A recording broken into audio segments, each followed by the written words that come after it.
Hi, and welcome to LinkedIn for Entrepreneurs. I'm your host, Julia Zata, a LinkedIn strategist and ghostwriter, and lover of all things practical when it comes to visibility strategies. This podcast is for service-based business owners who want to build their brand on LinkedIn, attract new clients, collaborators, and speaking engagements without overthinking every post or sounding like a corporate robot. And yes, we're going to keep it actionable and fun. Let's dive in. Today, I want to tell you the story about a client who hired me to help her for LinkedIn, but within months, we expanded my capacity to help her with her entire marketing system. And it has to do with messaging, lead generation, and the types of issues that you are here to learn more about. So I'm going to broaden the scope. We're not going to talk about only LinkedIn. We're going to also talk about a mix of LinkedIn and Instagram so I can paint a broader picture of how marketing works to support lead generation. So in the case of this client, she hired me because she wanted to start building her LinkedIn presence. She has an established brand on Instagram, and she works with people from inside the medical community, and their accounts are mainly on LinkedIn, and she wanted to be able to tag them and post content that highlighted their collaborations. So we started with LinkedIn. As usual, I start with optimizing my client's profile and then go into building a content strategy. When optimizing her profile, the first thing I noticed was, okay, we need to position you as an expert, not as somebody who knows these different techniques. So my client is a mind-body coach who helps people recover from chronic pain, but she was positioning herself as a somatic healer or mind-body somatic therapist, like these words that talk about her qualifications, but that don't address the problem that people come to her looking to solve. And so I changed her positioning so it clearly expressed what her area of expertise is and who she helps. Then we went into building her content strategy, and here is where I noticed that her default content is educational.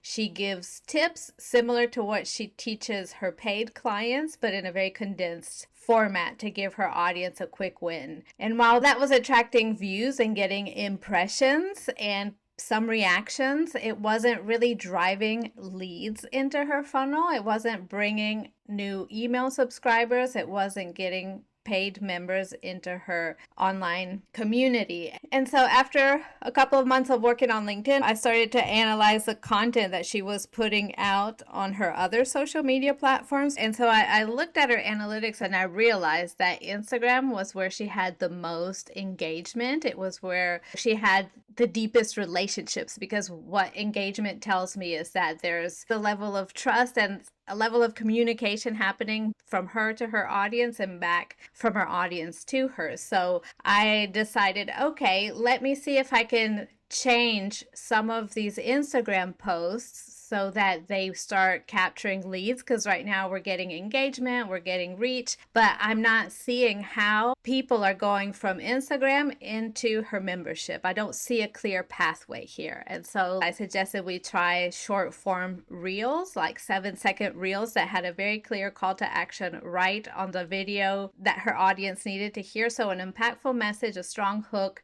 a clear call to action.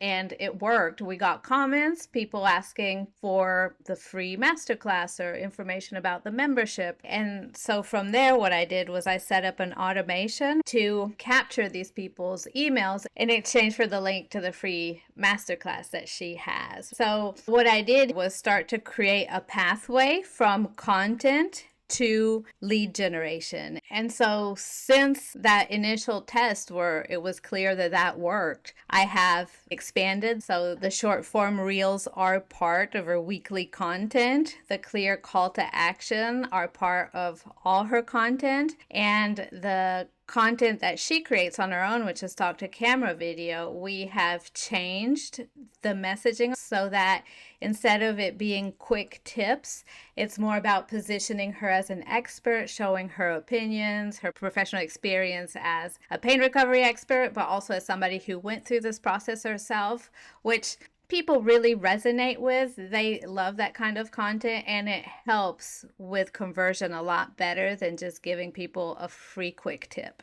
the quick tips were getting engagement, they just weren't converting into anything. And so with this overview, I hope that I'm able for you to visualize like a more big picture of how you go from content to correct messaging that drives lead generation and conversion. And so when we capture these emails, we then send out weekly emails that continuously nurture her audience, because oftentimes people aren't ready to make a purchase then and there, even if it's a free trial, but they might want to subscribe to an email list and be nurtured and receive information and get to know the person and then convert. So I helped her create different conversion pathways. The top of funnel conversion pathway, which is social media. This is where people who don't really know you exist start to see you for the first time and have the opportunity to opt into your email list or send you a DM so that you can start building a relationship with them. From there, you bring them into your email list where you can nurture them and then convert them, especially if you have a one-to-many program. And so the takeaway for you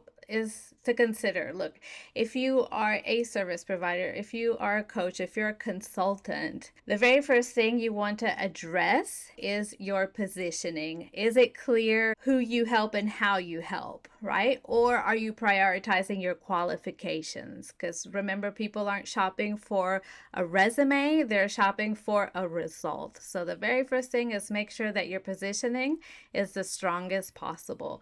And by positioning, I mean how you position yourself as an expert. Number two, messaging. How are you going to make sure that the content that you put out there is speaking directly to your target audience? This is another place where it's easy to get it wrong, because like in my client's example, she would create the type of content that people pay for, but in a social media context, you don't want to give that away for free, because you are talking to people who aren't even really sure they have a problem or aren't really sure about what their problem is. And so you want to make them problem aware rather than solution aware.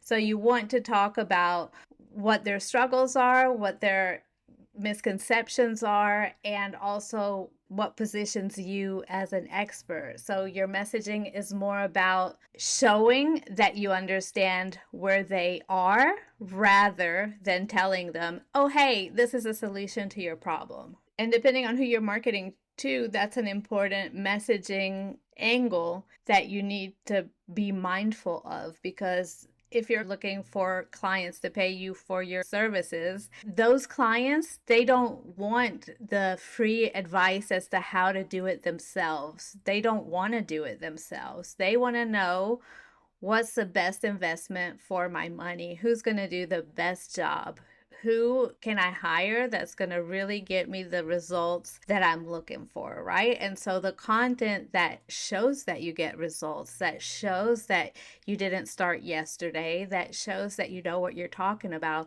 that's the kind of content that you need to put out for people that are looking to hire somebody with your expertise. And this is where coaches usually go wrong, just because they're so used to coaching people in their daily practice that when it comes to creating content, it's the easiest way to create content. So again, I know I've been talking about LinkedIn and Instagram, but these concepts apply to both platforms. Now, the exact format and style of content that works better on one platform versus another is different. You have to test. But for now, I want you to review your expert positioning. I want you to review your messaging. And then lastly, what content formats are you trying and experimenting with? See what format drives the best result. I hope you find this helpful, because I see this come up again and again with all my clients. Let me know what you think of this episode. Come find me on LinkedIn. Come find me on Instagram. My social links are below in the show notes, and let me know what your thoughts are. I am taking new clients. If you need support with your content, you can book a call with me with the link in the show notes, or just DM me on LinkedIn or Instagram, and I'll share the link to book book a call with me. All right. Have a great day, and I will talk to you next week. Thanks for tuning in to LinkedIn for Entrepreneurs. If you found this episode helpful, please share it on LinkedIn or on your favorite social media platform. And if you really want to make my day, leave me a 5-star review on Apple Podcasts. It helps more business owners find this show. Thanks again for listening, and I'll see you in the next one. Bye for now.